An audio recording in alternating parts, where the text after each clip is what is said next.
Halo cuy, ketemu lagi dengan saya Imam Ray Malik, seorang konten kreator yang asik, unik, menarik, dan anti munafik. Di sini saya akan bahas konten tentang edukasi, tentang bisnis, saham, investasi, ekonomi, dan lain sebagainya. Untuk kali ini saya akan berfokus membahas soal investasi dan juga saham. Oke cuy, mungkin konten ini akan sedikit panjang, akan banyak yang saya bahas dan saya ulas. Karena soal investasi dan saham ini terutama bukan hal yang remeh ya, bukan main-main yang katanya main saham, bukan. Ini bener-bener investasi berhubungan dengan uang jutaan, miliaran, dan triliunan terutama. Jadi harus didengarkan baik-baik dan tonton sampai akhir. Oke ya. Sebelumnya jangan lupa klik tombol save dulu, subscribe atau like dan juga komentar. Support saya terus untuk membuat konten-konten seperti ini supaya menginspirasi Indonesia, meningkatkan jumlah investor, dan membuat Indonesia menjadi negara yang maju. Oke, yang pertama, apa sih investasi itu? Investasi adalah kegiatan atau upaya kita menyisihkan uang dengan harapan mendapatkan return atau nilai tambah berupa bunga atau dividen. Lalu apa bedanya cuy sama nabung di celengan ayam ya? Atau tolak ukur dari sebuah investasi itu untung atau tidak? Bedanya ada di musuh besarnya, yaitu inflasi. Buat yang belum tahu inflasi adalah nilai penurunan dari mata uang. Jadi contoh nih, misal kalian inget gak dulu waktu kecil beli Indomie berapa? Paling cuma 1.000, sekarang sudah 2.000 sekian ya kan? Berarti produk yang sama tapi dibeli dengan nilai yang lebih mahal, itu namanya inflasi. Mungkin saya anggap kalian sudah tahu ya inflasi itu apalah. Tingkat inflasi di Indonesia itu sekitar 3-5% per tahun. Jadi uang yang kalian miliki sekarang di celengan ayam lama-lama akan menyusut. Dulu bisa buat beli mie instan, lama-lama nggak bisa gitu kan, dan seterusnya gitu loh. Jadi kalian perlu menyimpan di berbagai macam instrumen investasi supaya bisa melawan inflasi minimal. Oke ya, minimal bisa melawan inflasi. Terlebih-lebih bisa mendapatkan keuntungan yang banyak. Oke, ada berbagai macam instrumen investasi atau macam-macam investasi. Akan saya sebutkan, saya jelaskan, dan sekaligus saya beri keterangan kelebihan dan kekurangannya.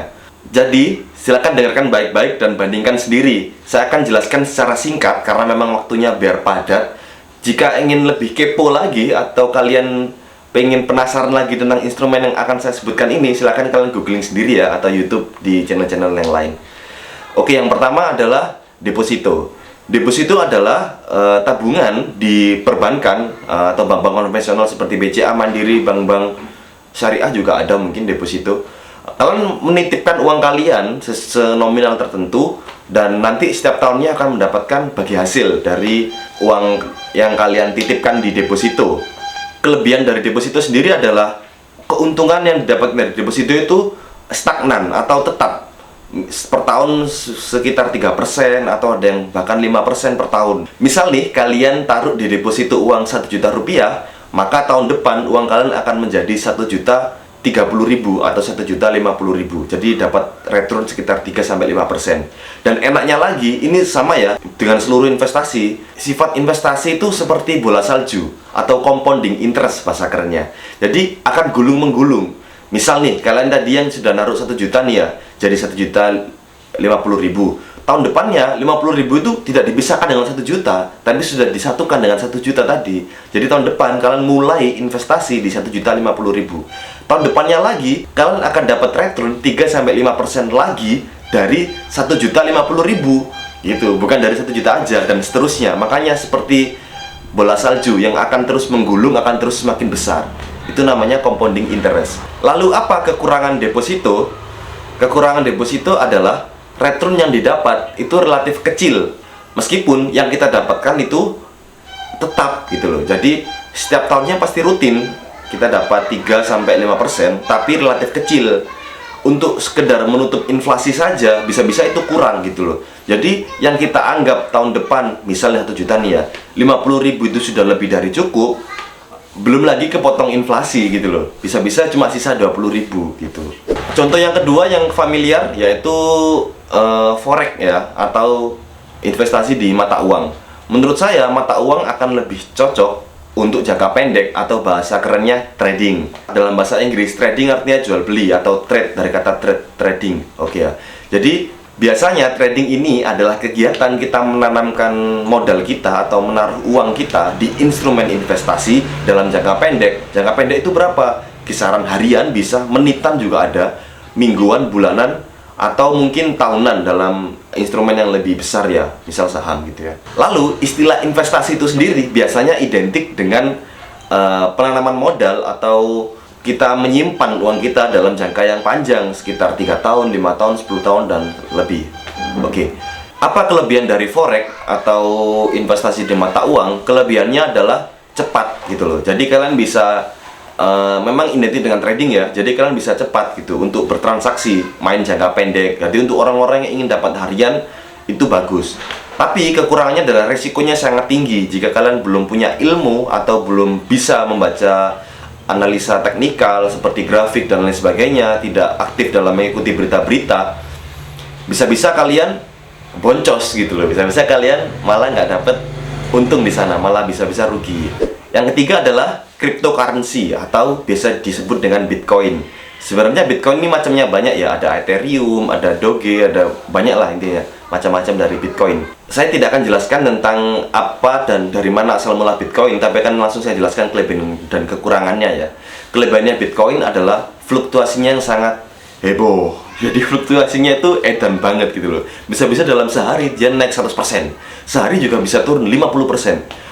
Marketnya kan 24 jam. Jadi dalam setiap hari 24 jam sehari itu dia itu mengalami fluktuasi. Fluktuasi itu turun naik itu ya, namanya fluktuasi. Jadi setiap hari dia mengalami fluktuasi. Jadi buat kalian yang jarang mantau grafik atau jarang lihat portofolio itu sangat ngeri men. Buat yang terakhir nih, barangkali ada yang tanya, "Loh Bang, kalau binomo all-in trade masih yang mana Bang ya?" Oke, ini saya garis bawahi singkat aja, nanti akan saya bahas di konten lain. Binomo all-in trade itu bukanlah investasi. Oke, saya garis bawahi lagi, binomo all-in trade dan lain sebagainya bukanlah investasi. Mereka namanya adalah binary option. Binary itu adalah grafik atau pergerakan-pergerakannya itu ya, yang digambar grafiknya ya. Dan option adalah pilihan. Jadi kalian hanya pilih-pilih grafik gitu loh, naik atau turun. Ditambah lagi, sistem mereka itu bukan seperti saham yang misal nih turun 10%, kalian rugi 10%, atau naik nih 20%, kalian dapat untung 20%. Tidak. Ketika tebakan kalian benar, kalian akan dapat 80%. Tidak peduli benar 10%, benar 20%, kalian akan dapat 80%. Tapi ketika ketebakan kalian salah, misal nih naik, kalian tebak turun, uang kalian akan habis semua. Uang kalian akan habis semua. Oke, paham ya? Jadi bisa saya katakan binomo, all-in trade dan lain sebagainya, binary option itu FBS atau apalah banyak di Play Store ya, itu adalah judi. Jadi jangan pernah menginstal aplikasi itu atau jauh-jauh banget dari aplikasi itu. Meskipun yang ngepom-pom banyak ya, influencer atau youtuber, jangan percaya, saran saya. Saham adalah tanda kepemilikan seseorang terhadap sebuah perusahaan. Jadi misal nih, kalian beli saham Bank BRI, berarti kalian turut memiliki bagian dari perusahaan Bank BRI tersebut. Meskipun itu 0,0001 mungkin ya, tapi kalian turut memilikinya gitu. Itu namanya saham. Dan banyak sekali saham yang beredar di kehidupan kita sehari-hari. Misal nih, kalian bangun tidur, kalian ke toilet misal, lalu lihat wastafel dan WC-nya dari Toto, juga perusahaan milik publik. Lalu kalian bangun, kalian berangkat ke sekolah misal, atau kalian gokar gitu ya, naik mobil Toyota milik dari perusahaan Astra Internasional. Lalu kalian berangkat ke, misal kalian setelah sekolah pingin main-main nih ke mall. Mall ada yang milik Pakuwon, mall juga ada yang milik Citraland. Mereka semua juga perusahaan milik publik yang bisa kalian beli sahamnya. Lalu misal kalian lewat tol nih, pulangnya nih, proyeknya lewat tol nih, proyek pembangunan tol diambil atau di bawah naungan dari PT PP, juga ada sahamnya juga. Lalu kalian tahu baja dan juga semen yang dipakai milik PT Krakatau Steel dan juga milik Semen Indonesia atau Semen Gresik dulunya. Lalu kalian jajan nih, misal ingin jajan gitu ke Indomaret. Indomaret juga perusahaan milik publik juga. Alfamart juga ada. Lalu kalian ke Indomaret cari-cari produk nih. Ada produk dari Mayora, ada Campina, ada Sido Muncul, ada ULTJ atau Susul Trajaya biasanya kalian minum, dan lain sebagainya lah. Jadi setiap hari kalian tuh tidak lepas dari perusahaan milik publik gitu loh. Lalu dari mana bang bisa dapat keuntungan di saham? Di saham itu kalian bisa dapat keuntungan dari dua faktor. Yang pertama adalah capital gain, yang kedua adalah dividen. Apa nih capital gain? Capital gain adalah keuntungan yang didapatkan dari selisih harga jual. Misal nih, kalian beli saham Bank BRI di harga 2.500. Lalu 1 bulan kemudian harga saham Bank BRI di harga 3.000. Jadi kalian untung Rp500 di per lembar sahamnya. Tinggal kali nih kalian punya berapa lembar saham. Misal nih kalian punya 100 lembar saham, berarti tinggal kali nih 100 dikali 500. Ya itulah dapatnya 50 ribuan lah. Lalu dividen adalah bagi hasil keuntungan perusahaan dalam jangka tahunan biasanya. Tapi ada juga sih, ada dividen interim, yang perusahaan-perusahaan yang bagi dividen 2 kali selama setahun.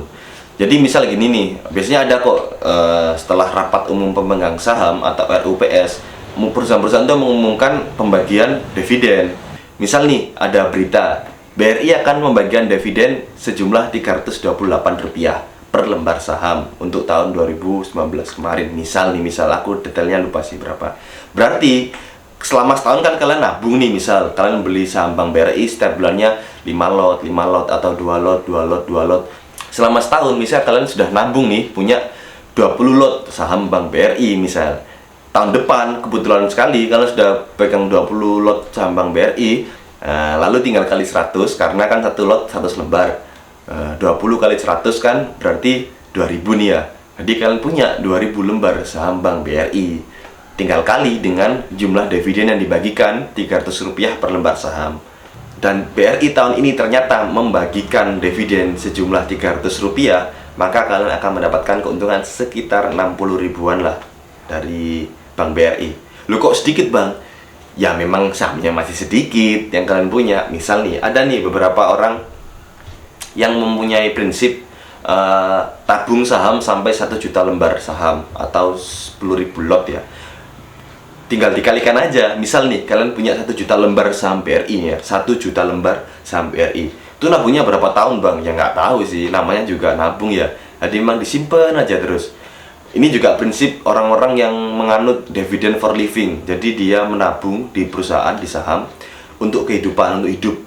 Jadi nggak diambil, nggak dijual. Misal nih kalian punya 1 juta lembar saham Bank BRI, lalu Bank BRI membagikan dividen Rp300, tinggal kali cuy. Jadi kalian dapat 300 juta rupiah per tahun dan seterusnya, dan itu juga bergulung terus. Misal nih uang dividen yang 300 juta rupiah tadi kalian belikan lagi saham Bank BRI juga bisa aja. Di tahun depan akan lebih banyak lagi. Belum kalian beli kemarin tuh beberapa tahun itu di harga yang murah dan sekarang sudah harganya sudah semakin mahal. Lalu gimana bang cara mulai untuk investasi di saham? Cara mulainya gampang banget. Jadi kalian tinggal mencari sekuritas. Apa sih sekuritas? Sekuritas itu seperti bank ya, bank-bank umumnya. Cuma ini lebih terkhusus untuk mengelola investasi kalian dan tersambung langsung di Bursa Efek Indonesia, yaitu badan negara yang mengurusi tentang surat-surat berharga seperti saham tadi. Carinya di mana bang? Banyak kok. Kalian banyak. Saya beri rekomendasi. Kalian bisa cari sendiri ya. Yang saya pakai sendiri ini terutama. Yang pertama Ajaib. Kalau kalian daftar di Ajaib, dicoba aja silakan. Bisa masukkan kode yang ada di samping ini, di bawah ini ya. Lumayan bisa dapat saham gratis atau reksadana gratis gitu. Nanti bisa kalian sendiri deh kalau nggak percaya. Atau juga bisa daftar di Pomes atau Philip Sekuritas. Setelah daftar sekuritas, kalian sudah bisa langsung nih buat beli sahamnya. Jangan langsung beli ya, saran saya. Terus tambah ilmu dulu, terus belajar dulu, terus cari referensi dulu, dan tonton terus saja channel ini biar kalian dapat referensi ya. Yang sangat-sangat perlu diwaspadai ya untuk investor awam seperti kalian mungkin yang baru daftar adalah pastikan jangan beli saham gorengan. Yang pertama, apa sih saham gorengan itu? Saham gorengan itu saham-saham yang nilai kapitalisasi pasarnya rendah atau perusahaannya bisa dibilang perusahaan kecil lah gitu. Intinya gitu, perusahaan kecil atau perusahaan yang jarang-jarang kalian denger atau nggak familiar. Tapi lebih detailnya ada lagi sih saham gorengan itu yang biasanya dinaik turunkan dengan oleh bandar. Lah, apalagi bandar ini. Banyak ya bahasa-bahasa, nanti saya bahas di lain lah. Intinya bandar itu orang-orang yang punya power, punya kekuatan atau punya dana besar yang bisa menaik turunkan harga saham. Loh, berarti serem dong bang, saham bisa dinaik turunkan gitulah. Nggak semua saham bisa dinaik turunkan oleh bandar, karena perusahaan-perusahaan besar seperti yang kalian kenal lah, Telkom, Gudang Garam, atau BCA itu perusahaan-perusahaan yang sangat besar ya, bisa dibayangkan ya, intinya sangat besar lah. Bandar nggak sanggup nih untuk naik turunin harga saham mereka seenaknya. Makanya biasa perusahaan-perusahaan yang kecil yang satu lembar sahamnya cuma Rp50, cuma Rp100 itu yang sering dinaik turunkan oleh bandar. Lalu gimana bang lihatnya perusahaan-perusahaan yang bagus? Lah kalian bisa lihat, ketik aja sih di Google IDX 30 atau Liquid LQ45 gitu ya. Jadi sebenarnya Bursa Efek sendiri itu sudah menggolongkan kumpulan perusahaan-perusahaan yang liquid, yang baik, maksudnya setiap hari diperdagangkan. Jadi kalian nggak usah takut karena sahamnya liquid, setiap hari itu ada yang jual, ada yang beli, nggak sampai nyangkut bahasanya ya. Jadi kalian beli, waktu jual nggak ada yang mau ngambil gitu. Atau gampangnya gini deh, beli saham-saham yang kalian familiar aja, yang produknya kalian tahu. Insya Allah itu pasti bagus deh perusahaannya. Tapi lebih enaknya lagi sih, lebih tepatnya lagi, kalian cek ulang di IDX 30 atau LQ45. Cari aja daftar saham itu di Google. Lalu berbeda dengan reksadana ya, untuk pendaftaran saham tadi, reksadana sangat mudah banget. Kalian juga bisa daftar langsung, tidak seribet itu sih, gak seribet daftar saham sih untuk reksadana. Karena apa kok nggak seribet saham? Reksadana itu misal nih ya, ada sebuah CV, misal aja CV atau manajer investasi sih bahasa yang lebih tepatnya. Ada seorang manajer investasi perusahaan yang punya manajer-manajer di dalamnya atau orang-orang yang profesional di bidang investasi. Lalu kita orang awam nih titip ke mereka, misal gitu, titip ke mereka. Ingat, titip ke manajer investasi atau perusahaan-perusahaan yang sudah terdaftar di Bursa Efek atau yang sudah diawasi OJK. Di reksadana itu kalian nggak perlu bingung-bingung milih nih, misal gimana nih perusahaan batubara hari ini lagi naik nih, apalagi turun, kan nggak tahu kan. Lalu bagus nggak sih perusahaan Indofood buat jangka panjang, bisa nggak sih perusahaan Bank BRI ini buat jangka pendek gitu. Untuk melihat sebuah saham bagus atau enggak ya kalian harus menganalisanya kan. Nah, analisa ini berbagai macam faktor yang yang perlu kalian analisa. Misal nih dari grafik, namanya itu analisa teknikal, jadi kalian membaca grafik. Ada juga nih dari laporan keuangan, kalian namanya analisa fundamental, melihat laporan laba ruginya, lihat ekuitasnya, liabilitasnya, tanggungannya, debt equity ratio, earning per share, atau price to book value, dan lain sebagainya. Itu kalian lihat dan kalian perbandingkan dengan perusahaan dan sektor yang sama. Atau juga bisa lihat dari berita-berita seperti sekarang lagi di tahun 2020 ini ya, yang kalian masih lihat kan lagi COVID gitu ya, selesai COVID gitu. Jadi beberapa perusahaan farmasi itu naik seperti Kalbe Farma, Indofarma, dan lain sebagainya. Kalian nggak tahu nih atau masih nol awam di investasi, saran saya lebih baik kalian taruh di reksadana dulu.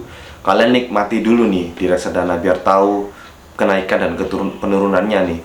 Jadi reksadana macamnya ada banyak sih.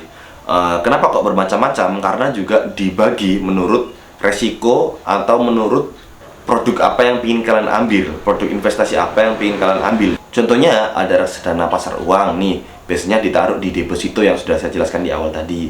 Macam-macam juga satu. Kalau kalian ke Bank BRI sendiri kan biasanya kan ditaruh di Bank BRI aja. Tapi enggak, ini karena kalian taruh di reksadana, pihak manajer investasi ini memecah reksadana kalian, memecah uang kalian di berbagai macam deposito untuk mengurangi tingkat kerugian dan mempertinggi tingkat keuntungan. Ada juga reksadana obligasi namanya, atau surat utang negara. Jadi negara itu mengeluarkan surat-surat utang yang nanti dibeli oleh rakyatnya sendiri untuk investasi. Makanya itu namanya reksadana obligasi. Atau kalian beli obligasi langsung juga bisa sih, surat utang negara tadi. Dan dia juga biasanya memberikan keuntungan yang stagnan, sekitar 10% sampai 12% per tahun. Jadi lumayan banget nih. Lalu ada juga reksadana saham yang saya sebutkan tadi. Jadi uang kalian akan dialokasikan oleh manajer investasi di saham-saham yang mereka pilihkan. Tuh. Jadi makanya namanya reksadana saham. Ada juga namanya reksadana campuran, yaitu campuran dari ketiga tadi ya, dari pasar uang, dari obligasi, dan juga dari saham. Jadi dicampur gitu. Oke, yang perlu diwaspadai lagi untuk investor awam adalah disclaimer lagi ya, untuk yang benar-benar awam di investasi. Ingat, kalian investasi saham hanya dari sekuritas yang sudah terdaftar di OJK. Saya ulangi lagi ya, kalian investasi saham bisa menjual dan membeli saham perusahaan publik hanya dari sekuritas yang sudah terdaftar di OJK atau di Bursa Efek Indonesia. Bisa kalian lihat website resminya di idx.co.id ya, idx.co.id. Selain itu bisa-bisa penipuan, jadi hati-hati. Selain itu bisa-bisa penipuan, karena lagi marak nih orang-orang yang mengatasnamakan A, B, dirinya sendiri, bahkan PT something ya, bilang kalau ini mana kalau mau investasi saham, kan orang banyak yang awam nih ya, saya pegang aja uang kalian, nah pegang aja uangnya sini, berapa, 10 juta, dapat keuntungan pasti 30% per bulan, dapat keuntungan pasti 20% per bulan. Itu bullshit men, itu bullshit, itu penipuan, itu bohong. Nggak ada orang yang bener-bener mau ngasih kepastian, nggak ada yang bisa bener-bener ngasih kepastian keuntungan dalam investasi itu sampai 20%. Itu sudah bohong. 10% aja itu cuma obligasi yang bisa, atau reksadana yang bisa kasih segitu. Selain itu nggak ada yang berani kasih men. Apalagi 10% dan 12% ya misal nih yang dikasih reksadana sama obligasi tadi, itu per tahun loh men, per tahun, bukan per bulan. Jadi jangan sampai pernah atau jangan sampai kena nih ya penipuan-penipuan yang seperti itu. Terus gimana bang, kita bisa percaya nih ya, misal kalau perusahaan itu, sekuritas ini tuh bener nih, terpercaya, ternama, banyak dipakai orang, atau sudah umum lah sekuritas yang beneran. Cuma mungkin kalau ada di pikiran kalian misal takut nih kalau misal sekuritasnya yang ada ngapa-ngapain gitu loh, maksudnya uang kalian dikorupsi atau apa. Tenang cuy, tenang. Jadi sekuritas itu hanya mengelola dana kalian, tapi uang kalian akan ditaruh di bank beneran nih, atau RDN, rekening dana nasabah atau rekening dana investor. Jadi yang bener-bener nyimpen uang kalian itu nanti itu di BCA, di Mandiri, Permata Bank. Jadi bank-bank beneran, bank-bank yang sudah konvensional, sudah kalian tahu semua. Jadi uangnya di bank, sekuritas hanyalah perantara uang kalian kepada bursa efek yang berupa dibelikan saham tadi. Oke cuy, segitu saja dari saya. Jika ada yang kurang paham, kurang jelas, silahkan komentar aja ya. Apa yang kurang paham, kurang jelas, nanti saya buatkan konten lagi ke depannya. Saya usahakan akan lebih tertata rapi ya. Dan jangan lupa share, komen, like, subscribe, supaya saya lebih semangat untuk mengedukasi kalian semua. Oke, dadah, sampai jumpa.